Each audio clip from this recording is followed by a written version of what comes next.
this story too. Motorists stuck in traffic will be able to watch TV and check emails under new rules for self-driving cars. Autonomous vehicles could be on British roads within months under plans to be announced today. Drivers will be able to hand over controls of their vehicle, although they must stay in a single lane and keep below 37 miles an hour. And insurance firms, rather than drivers, will be liable for accidents when a car is in self-driving mode. That's interesting. Nick Freeman is, of course, the motoring lawyer. Nick, good afternoon to you. Good afternoon.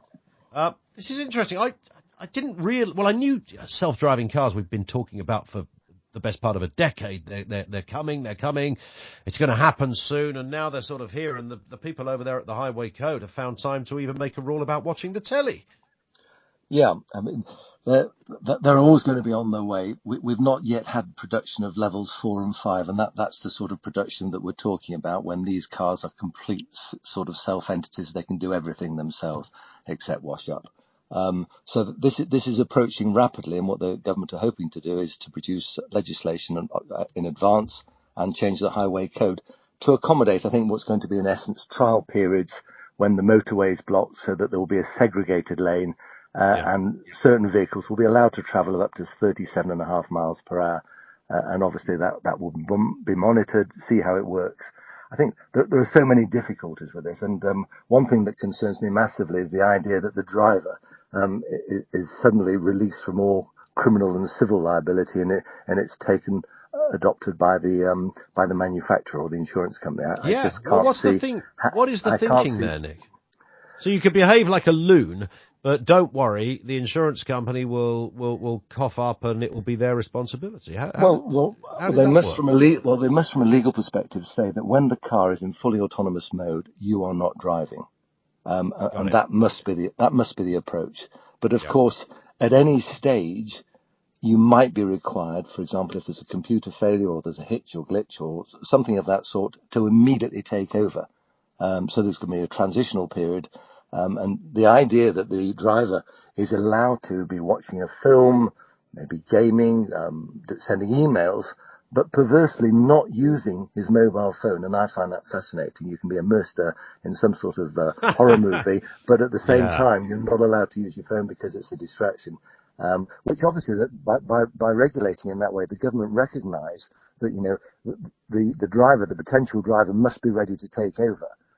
So a level of distraction isn't good. And how do you reconcile a level of distraction with watching a video or a film? It's completely incompatible. Sorry, go on. Well, the other thing that concerns me is there must be segregated lanes, because I don't think you can possibly mix autonomous vehicles with regular traffic. I know that's the plan eventually, but certainly in the formative years that can't happen, because the technology just isn't there to replicate the human brain. You come to a busy junction and a driver sort of just winks an eye or something like that and the car moves forward. You can't recreate that technology. But that's not to say that in certain situations there aren't benefits, but certainly in the formative years, they're going to have their own lane. That means that all the other traffic is going to be forced into limited space, which is already limited and congested. And the idea is when these motorways are congested and the traffic's travelling slowly, this is what's going to happen with autonomous vehicles. That's going to increase the congestion and increase the pollution in the other lanes, because basically you're moving all that traffic into a smaller space. So you're actually defeating the object of the exercise. And, what is the point in saying to a driver, you can do this and do that? If you want to do this and do that, surely that the car is not the place to be doing it. It just simply isn't safe. It never will be safe, not in our lifetime. Maybe one day when, all cars on the road are self-driving, that may be a different scenario. Or maybe in city centres when you have these sort of self-driving hubs and they just go around and there are no sort of internal combustion engines in cars, maybe then there is a place for it to be working or doing whatever you want to do. But certainly at the moment, it just can't happen. So whilst in principle it's a good idea, I think the driver has to remain criminally liable. I mean, what happens if a car has a blowout and it swerves and hits another car and there's a fatality, But there are so many scenarios. I could spend the rest of the day talking to you about the various scenarios. Who's going to deal with it? What happens if there's a drunk driver in the outside lane and he swerves across into the segregated lane and hits the car and causes a fatality.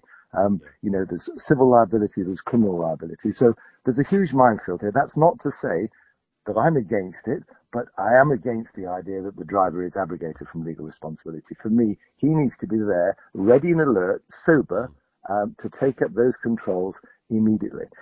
We have situations, for example, in Asia, we've had it, since about 2003 with the trains, and they are autonomous. There are always staff there on standby, ready to take over if there's a computer glitch. And, we know how often the computer says no, how often there's a problem. Right. And we just can't afford ever to take the chance of having nothing to fill that gap when the problem presents itself. So, yeah, I was just thinking on the plus side, Nick, if you're the only person on the M1 with the self-driving car, you've got a whole lane to yourself, haven't you? There is that, I suppose. Yeah, I'm not sure it's that. I mean, when does that happen? Good point. You must be familiar with the M1 at a different M1. Yeah, that's very true. And we've got driver aids, haven't we? We've got aids that apparently help us keeping lane control. For me, they're a nightmare. I've driven cars with these aids, and I think they're actually very dangerous. But there are, there's cruise control. We've had that for a long time. There are all sorts of aids that make our driving safer. But for me, this is a step too far. It will make our driving more dangerous, and it will cause actually more congestion and more pollution. So we know how they came up with this random speed of 37 miles an hour. When you're talking about built-up areas and the maximum speed is 20 miles an hour because that's deemed to be safe, I don't know where they get 37.5 miles an hour from. Presumably, it's if my maths is correct, it's about half the maximum speed limit, isn't it? Yeah, thereabouts. Yeah. There or thereabouts. So I assume, if you factor in the sort of the prosecution, the 10% plus one, it's a little less than that. True. So I think that's probably where it comes from. It's quite a slow speed for a motorway, and I imagine that the sensors will keep the vehicles a massive distance apart. And of course, It's got to be completely separated because otherwise other cars, if that lane's going to be moving more quickly, might be tempted to move in, which of course then each car's going to be pushed further and further back. So it's progress. It's fascinating. It's an exciting world. But the driver needs to be there, ready to take over at all times, to ensure safety. And he needs to be sober. So that's my view. Absolutely. Nick, always a pleasure. Thank you. Nick Freeman, motoring lawyer with us here on Talk Radio. Just give us a view on this one, the self-driving car.